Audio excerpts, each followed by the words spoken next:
Pagyapon. Hasan, kalas! Hasan! Diyos ko. Dawarong tari. Kalas! Kalas! Mabi mag-change! Dali na. Mga bre pa judas pikas. Kalas! Baby nga, sige magdawar og tani. Sabi mo na ni mama, magdawar na og tani. Magdawar og tani. Bang milk. What? Ko. Hasol. Sige, mag-change nga. Tagaan na og milk. Mag-change. Dawar pa og tani. Na. Ayun na. Dawar-dawar pa ka og tani, ha? Dara ka o ayo sa mamang. Sige, og dara sa mamang. Dawar og tani. Naana naka-open mga bre pa judira. Diyos ko sa kong anak.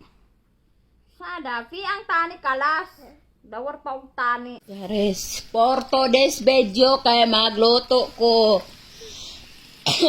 Kaya ang akong earring, dili na siya mukaon sa iyang food. So, kailangan ko siyang pakainin ng manok. O dahil, kuan ang akong earring, arty. O magluto ko ron, og manok, og patatas, og carrots. Ang manok para sa akong earring. Ang patatas, og carrots para sa akin. O diba, sosyal ng mingming nakin.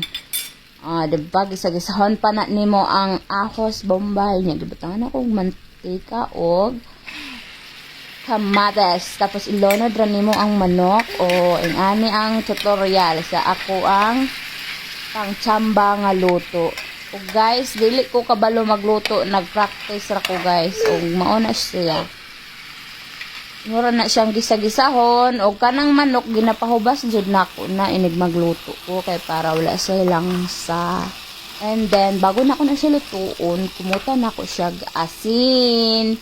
So para wala ang iyahang langsa og mauna siya pahubas-hubason ra nimo. Tapos lunod nimo ang patatas og carrots. Hauday kay lagi magluto si ako. Mandayayani. Mandayag ka di ako. O, mo na siyang halo-haloin. Kaya para na ay makaon ang akong earring. Kay iyaha ang manok o ang sabaw. Ang gulay is ako ang kakain. O, ganyan ang buhay. Kasi yung earring ko is maarte. Hindi siya kakain ng walang bitsin ang iyang pagkain, diba? Too much arte. Oh. Saan pa kayo hahanap ng mingko nga?